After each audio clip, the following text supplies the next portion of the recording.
Gavin's first love was dying. I was lying on the operating table due to a difficult childbirth when I heard the news. Gavin took off his surgical gown and said to his colleague, "Please take care of my wife and unborn child." Then, he left without looking back. Watching Gavin's receding figure, a tear slowly slid from the corner of my eye. The next second, the cold scalpel touched my skin. His colleague's steady voice echoed in the operating room, "Don't be afraid, I'm still here." Gavin almost unhesitatingly took off his surgical gown and walked quickly outside. "I have an emergency and can't perform this surgery. Please get Ethan." As soon as he received the call that Mira was in trouble, Gavin, who had always loved me dearly, urgently stopped my surgery. He didn't even glance at me and started taking off his clothes and gloves. From his back, I could feel his infinite worry and fear. His hands were shaking as he took off his clothes. Mira was in trouble, and he was extremely scared, wishing he could be by her side right now. If he weren't my husband and I weren't giving birth to his child, I probably wouldn't mind his concern for others. "Dr. Gavin, your wife is having a difficult childbirth. If we don't operate immediately, the child might. Are you sure you want to leave?"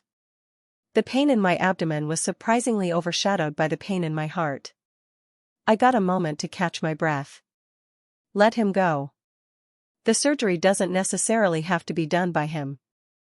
As soon as I said that, everyone in the operating room looked at me with eyes full of sympathy. I lowered my eyes. The day Mira returned to the country, the day Gavin didn't come home all night, I knew that our marriage might have come to an end. Now that he knew Mira was dying, how could Gavin calmly perform the surgery for me? Even though this surgery concerned me and our unborn child, he couldn't do it.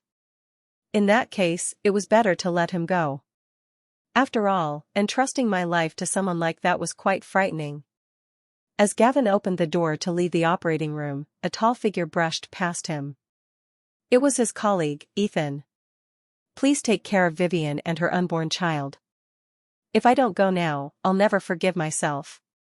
Watching his receding figure, a tear slowly slid from the corner of my eye.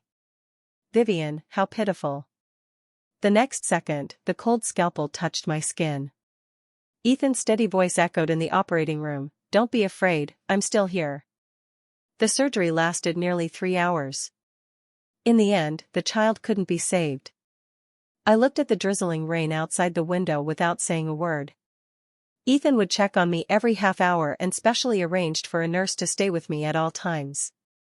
They were afraid I might do something drastic. When Gavin called, a sharp pain shot through my abdomen. Enduring the pain, I answered the phone, only to hear a sweet and lively voice, "Sister Vivian, I'm sorry. It's all because my friend exaggerated and said the wrong thing. I just accidentally ate a mango and had an allergic reaction." I didn't expect Gavin to rush over without hesitation. "He's just being too cautious. I've already scolded him for you." The next second, her coquettish scolding came through, "You're about to be a father, but you still act like an impulsive kid, not reliable at all. Do you think we're still in our school romance days? There's one durian milfy left. Take it to your wife as an apology. Ah, don't grab it." After a burst of noise, the phone seemed to be back in Gavin's hands. His voice became clear. "If it itches, I'll blow on it for you. If you scratch it secretly, don't cry if you get scars later. She doesn't like durian. You can keep it for yourself. I bought it for you anyway."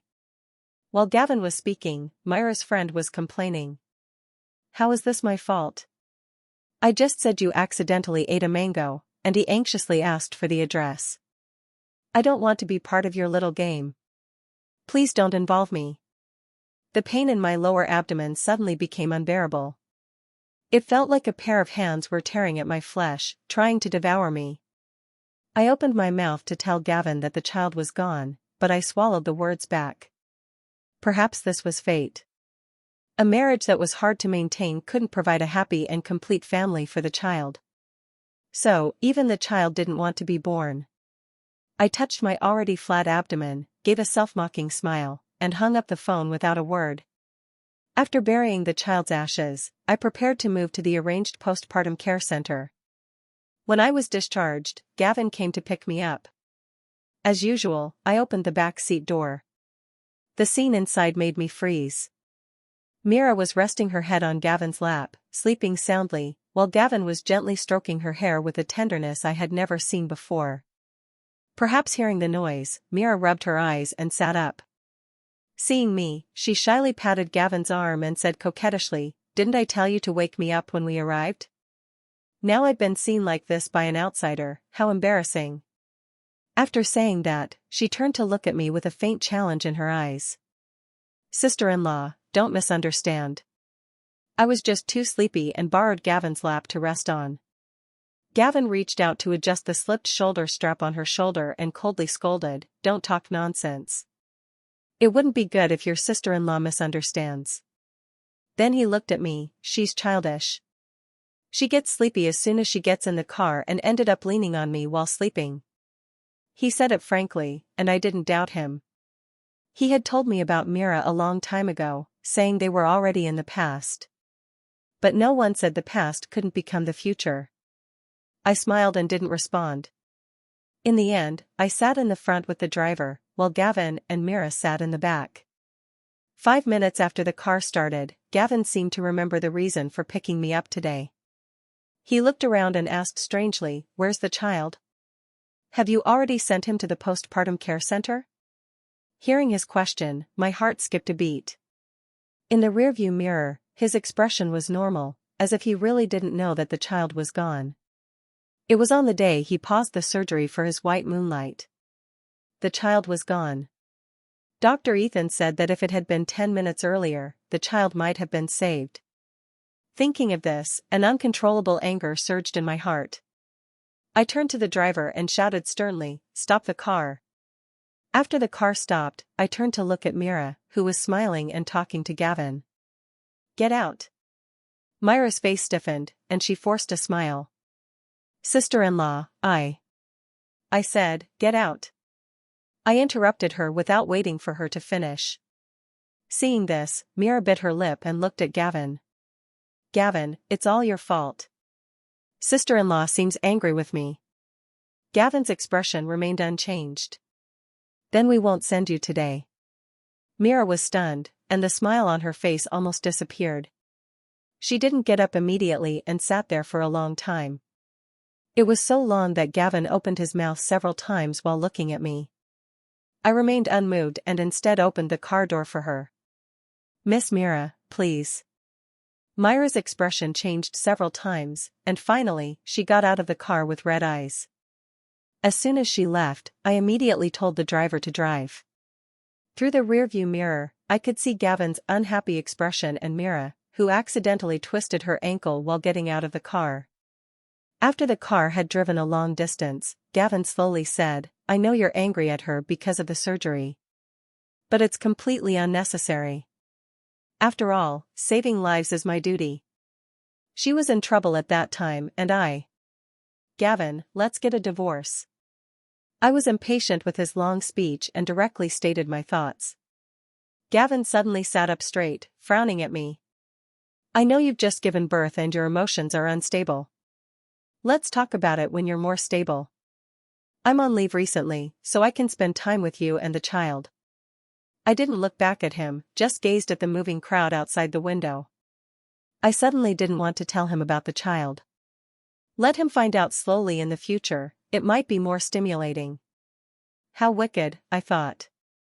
When we arrived at the entrance of the confinement center, Gavin left without even getting out of the car, saying he had something urgent to do.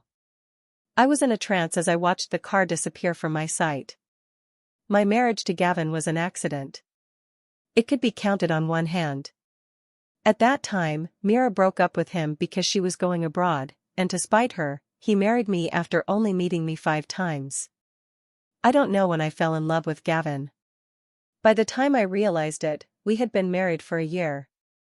Perhaps it was love that grew over time. Or maybe it was when I had a high fever and he held my hand all night with his warm hands, making my heart unconsciously lean towards him. I remember he said, "Don't worry, I'll take good care of you." But who would have thought that in just 2 years, the man who promised to take good care of me would appear on someone else's Facebook on the day I was discharged from the hospital. Under the guidance of the staff, I checked into the postpartum care center and lay down on the bed. When I opened my phone, the first thing I saw was Mira's Facebook. Her ankle was wrapped in gauze. Caption: although I was left halfway, I got the benefit of Dr. Gavin personally bandaging my wound. Happy. In less than a minute, that Facebook post disappeared. A new one appeared: Dr. Gavin still likes to play daddy so much. Alright, next time I'll obediently stand there and wait for you to come back and pick me up. This time, the picture was her selfie. Slightly swollen lips and a flushed face. On the table beside her was Gavin's cufflink, which I had given him on our wedding anniversary. A taste of blood spread in my mouth, and I realized I had bitten my lip. I threw the phone on the bed. The next second, I picked it up again, liked the post, and commented, "The cufflink is very special."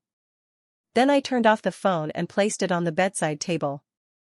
I slept for a long time, and in my dream, I could still hear the child babbling "mommy." When I woke up, my eyes were slightly wet. I turned on the phone, and the missed call notifications kept ringing, from both Gavin and Mira. I ordered dinner service. While eating, Gavin called again. "Vivian, why was your phone turned off?" I was tired and needed rest. Hearing this, there was a moment of silence on the other end, as if he didn't know how to respond. I wasn't in a hurry and ate slowly. Before I finished a piece of rib, Mira's voice came through. "I'm sorry, sister-in-law. I twisted my ankle and went to see a doctor. I happened to meet Gavin, and he helped me with it. Please don't overthink it." Hearing her words, I laughed. Did they really think I was that stupid? When did I say I was overthinking? Your eager explanation makes it seem like you're admitting guilt. Choked by my words, Mira stopped talking. Instead, Gavin spoke up, "Vivian, watch your words.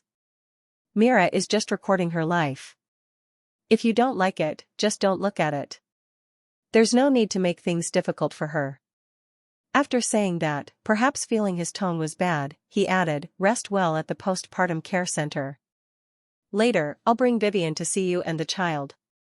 What responded to him was a long silence. I hung up the phone, and the originally delicious food suddenly became tasteless. I took out the unfinished small cape and continued knitting. It would still be useful for the full moon. Gavin and I fell into a cold war. I stayed at the postpartum care center for over a week, and he didn't visit me once. Some gossipy mothers privately said I was a kept mistress. Others said I had lost my husband. Every time I heard it, I just smiled and didn't explain. 2 weeks after I was discharged, I brought a banner to the hospital for Ethan. "Thank you for the surgery." Although the child wasn't saved, I knew it wasn't his fault.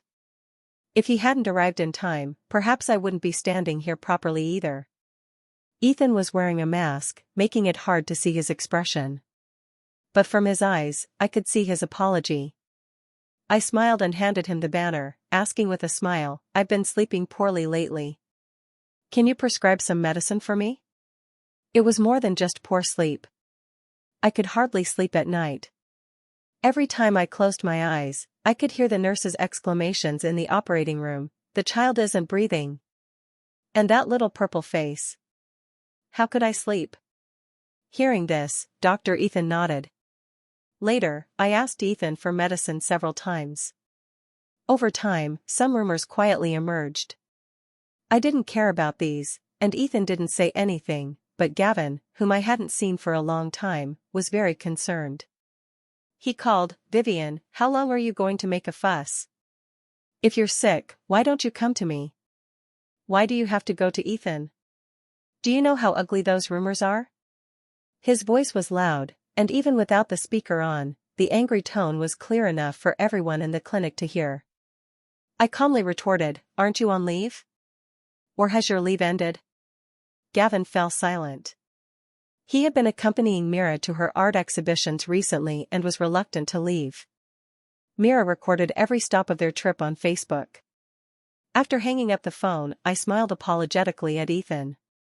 I'm sorry for involving you. Ethan shook his head and said something that made my jaw drop. Would you like to have dinner together tonight? Huh? I looked at him in a daze. Ethan pushed his phone towards me. Class reunion. Gavin will be there too. Yes, and you can bring family. So that's it.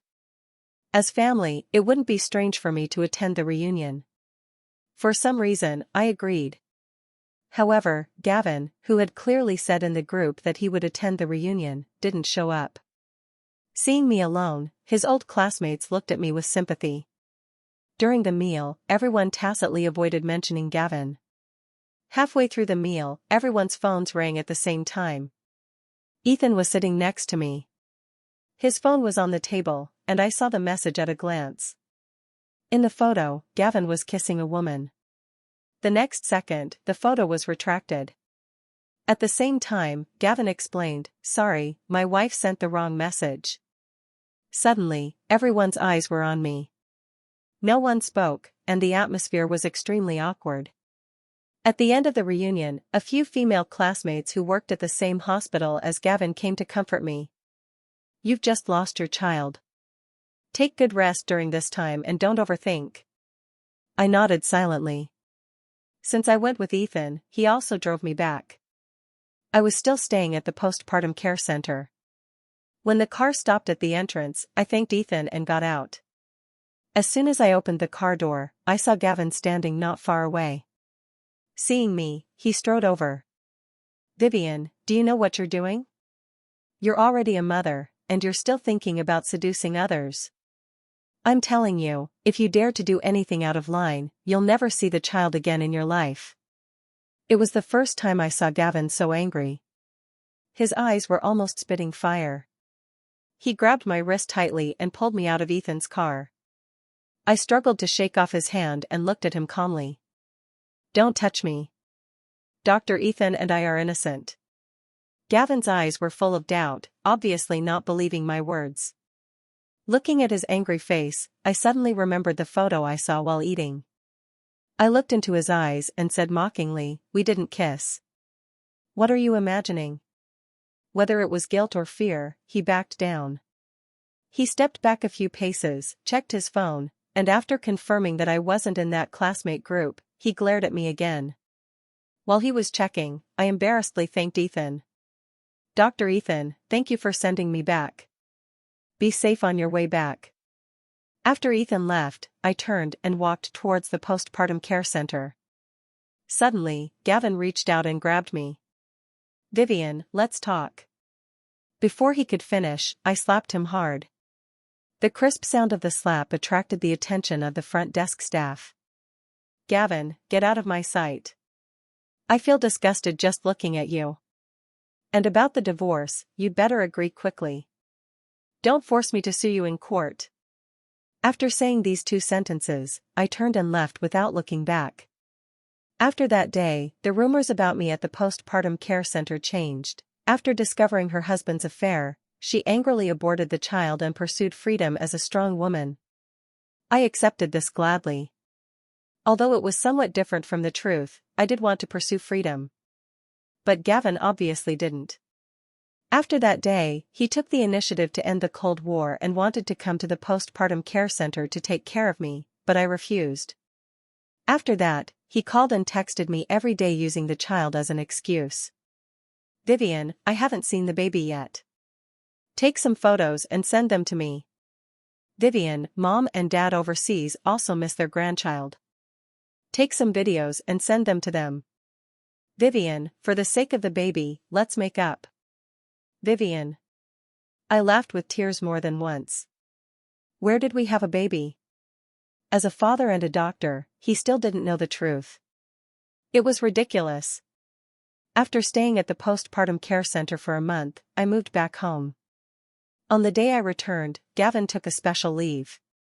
He had the house filled with flowers and various baby supplies. Seeing me alone, he looked behind me strangely. Why are you back alone? Where's the baby? I glanced at him and said calmly, the baby isn't coming back. Gavin was stunned, then pretended to understand. Did you send him to your parents' house? We really don't know how to take care of a child, and my parents are overseas, so we had to trouble your parents. Let's go see the baby and your parents tomorrow? We can bring these things over. Hearing his words, I looked at the room full of baby supplies and felt it was ironic. The depression in my heart was hard to relieve, and my temper flared. I pushed Gavin away and threw all the baby supplies on the floor, even stepping on them a few times to vent. Vivian, are you crazy? These are all gifts from Mira for our child. He hurriedly tried to say the things and subconsciously pushed me away. Caught off guard, my stomach hit the coffee table hard. Instantly, intense pain came from my abdomen, and a wetness came from the wound that hadn't fully healed. The wound seemed to have reopened. Without hesitation, I covered my stomach and planned to go to the hospital. This time, Gavin noticed my pale face and asked with slight concern, "What's wrong with you?" I ignored his concern. While walking, I opened the ride-hailing app. Gavin saw the destination I entered, picked up his phone, and caught up. "Are you feeling unwell? Don't be stubborn at this time. I'll take you to the hospital." Just then, his phone rang. It was Mira. I quickly pressed his phone and said word by word, "Don't answer. Take me to the hospital first." I couldn't bear it anymore. The phone rang persistently again and again. While waiting for the elevator, he couldn't help but answer. As soon as the call connected, Mira's terrified scream came through, "Gavin, save me. There's a thief in the house, and I'm home alone. I'm so scared." Gavin's face changed instantly. He forgot what he was supposed to do and forgot that I also needed care. He rushed into the elevator and kept pressing the close button without even looking at me. I couldn't hold on any longer and fainted on the ground. It was the neighbors who took me to the hospital. When they returned home, they happened to see me fainted at the elevator entrance. The attending doctor was still Ethan. He looked at me disapprovingly. "How could you be so careless? If you hadn't been sent to the hospital in time, you might never be able to be a mother again." Hearing this, I subconsciously touched my abdomen. Seeing that I didn't speak, the nurse who came in with me took my hand. "You must take good care of your body now and not overexert yourself. Where is Dr. Gavin? You need care now. Why didn't he come with you?" "No, I have to call him." Saying that, she picked up my phone and called Gavin. The call was answered quickly, but it wasn't Gavin who answered, it was Mira. "Vivian, so what if you married him and had his child?" I just beckoned, and he came running. "Did you really think you could replace me? He hasn't touched you for a long time, has he? But he's very passionate with me." The speakerphone made the voice particularly clear in the ward. The nurse's eyes widened, and she quickly hung up the phone. Seeing everyone in the ward looking at her, her face stiffened. Phew, why did it feel like she was the one having an affair? Haha, I dialed the wrong number just now. I'll call again. Nervously, she called again, but heard the mechanical electronic sound. It was turned off. Everyone's gaze shifted from the phone to me, with pity, sympathy, and gossip in their eyes. I lowered my eyes to look at the wedding ring on my hand and said emotionlessly, "Gavin has cheated and won't come to take care of me. I'll have to trouble you all during this time." After saying that, I took off the wedding ring and threw it into the trash can. Trash belongs in the trash can. Since Gavin cheated, his colleagues should know. I just wonder if the aloof Dr. Gavin can still be so high and mighty when his marital scandal is exposed. On the third day of my rehospitalization, Gavin finally came to see me. He rushed in anxiously, holding my hand and looking me up and down with concern in his eyes. "Vivian, are you okay?" Glancing at the red mark on his neck, I withdrew my hand. "How did you know I was here?" As soon as I arrived at the hospital, the head nurse told me. The head nurse was the sister who enthusiastically helped call that day. Seeing me frown, he comforted, "Don't overthink it. We already have a child. Even if I won't despise you." Mira suddenly appeared at this moment, with a sweet and apologetic smile on her face. I'm sorry, sister-in-law. I didn't know your body hadn't recovered yet. If I had known, I wouldn't have called Gavin that night. It's also because he was too nervous about me. I just called, and he rushed over and insisted on staying with me for a few days. Really? From her words, it was not hard to tell that she was very proud now. Proud of Gavin's availability at her beck and call, proud of Gavin's neglect of me, proud. But she didn't know that because of that night's call, she had already become the focus of gossip in the hospital these past few days. Everyone was eager to see her true face. At this moment, hearing her words, people in the ward began to exchange glances. Some even pretended to make phone calls while actually taking pictures of her. The shameless mistress had shown her face, and they had to take pictures to show others. Sensing the strange atmosphere around her, Mira frowned slightly but didn't think much of it. Looking at the pride and provocation on her face, I gave a mocking smile. Seeing this, Gavin unhappily shielded Mira behind him. Vivian, what are you laughing at? Mira is also worried about you and came with me to visit you. She even brought some baby supplies for our baby. Even if you don't thank her, you still laugh. The child is dead. Don't you know? I interrupted him, my face as calm as if I were talking about what I had for lunch. Gavin looked at me in disbelief. What did you say? His eyes kept scanning my face, probably trying to find evidence that I was lying. After a while, he frowned and scolded coldly, Vivian, that's your child too. How can you curse your own child to death? The ward was silent inside and out. I smiled mockingly, you still know it's your child? When you left me and the child in the operating room, did you think about that? The child was gone when you paused the surgery for Mira. Dr. Ethan said it was just 10 minutes short. With every sentence I said, Gavin's face darkened. The onlookers also started discussing in low voices. He killed his child for the mistress. This man is so inhuman. Exactly. He didn't even know the child was dead and now brings the mistress to show off in front of his wife. It's disgusting. Gavin froze. He looked at Ethan standing not far away. Is what she said true? The child really? Yes. Ethan nodded. The head nurse couldn't stand it anymore and stood up, pointing at Gavin and scolding, Dr. Gavin, we've been colleagues for several years, and I want to speak for you, but look at what you've done. Is that human? You didn't know the child was gone and didn't care about your wife. I called you last night, and it was this mistress behind you who answered. The most hateful thing is, she even said you were in her bed and very passionate with her. It's so shameful.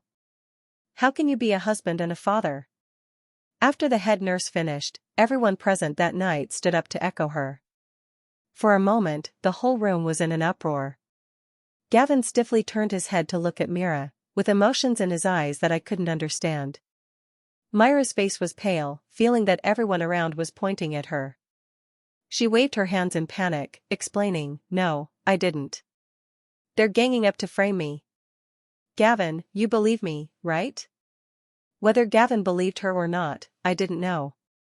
But I certainly didn't. I said coldly, so many people heard what you said. Does Miss Mira think we all had auditory hallucinations? Gavin, for the mistress you've been longing for, you harmed your own child. Are you very proud? Mira left crying. Unfortunately, no one felt sorry for her. The hospital, with all kinds of people coming and going every day, was always the best place for gossip. In just half a day, the love-hate story of me, Gavin, and Mira had spread to every corner of the hospital. Mira's identity as a somewhat famous new generation painter online was also exposed. Under her social media accounts, there were all kinds of ugly comments. I thought she was okay at painting, but I didn't expect her to be even better at being a mistress. Why not cancel the art exhibition and start a live stream sharing her mistress experience?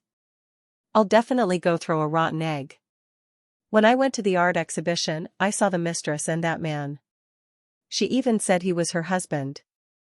I didn't expect it was a husband she stole. Disgusting. I'll never look at her paintings again. Permanently blacklisted. For a while, news of boycotting Mira rushed to the hot search. The next night, Mira sneaked into my ward. As soon as she saw me, she knelt on the ground and begged for forgiveness. Sister Vivian, we're both Gavin's women. Why make things difficult for each other? I know you don't like me. As long as you help me clarify the truth this time, I'll leave Gavin immediately and promise never to see him again. You want me to help you clarify? I looked down at her. She was crying bitterly, as if she were family.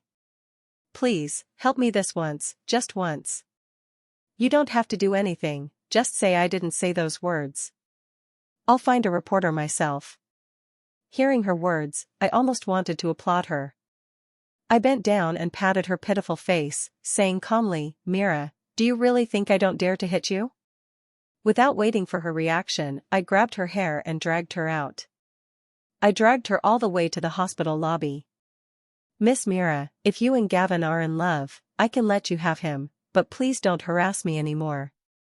For your noble love, I've already lost my child, so I can't forgive you, nor can I forgive Gavin. So if you need someone to clarify, you've probably found the wrong person. When Gavin heard the news and rushed over, I had just finished speaking. Among the countless onlookers, I looked straight at him. Gavin, please manage your darling. Otherwise, I can't guarantee what I might do. After all, I'm just a woman who lost her child and might go crazy at any time. After saying that, I turned and left. Behind me, I could hear Gavin's impotent rage. I didn't look back. I have to say, netizens are always at the forefront of gossip. An hour later, I saw the follow-up online. Gavin pulled Mira into the office. Even through a door, their conversation could still be heard. Mira was crying sadly, Brother Gavin, it's all my fault. I shouldn't have come back to the country because I missed you. But whenever I think that the person by your side isn't me, I go crazy with jealousy. I love you, and you love me. We're meant to be together. Enough. Gavin's voice was cold. Remember, you're just the mistress. Mira's incredulous voice rang out, I'm not. The one who isn't loved is the mistress.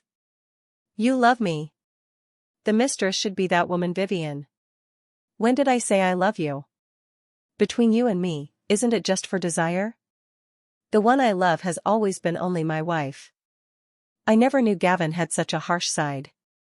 Obviously, Mira didn't know either. She broke down. I don't believe it. You're lying to me. You love me. Let's leave here together and live abroad. We'll get married. If you like children, I'll give you the cutest child. Don't mention the child. Gavin's tone was indifferent. Mira, look at yourself. You really look like a madwoman. I hate mad women. The recording ended there. Below were all comments cursing Mira and Gavin. One comment said, love is the least worth mentioning. When it doesn't involve his interests, he can love you and abandon his wife and child for you. But once interests are involved, you become the first item he abandons. I liked it. Because of the videos and recordings exposed one after another, Mira was completely ruined. Her art exhibitions that hadn't started yet were directly cancelled.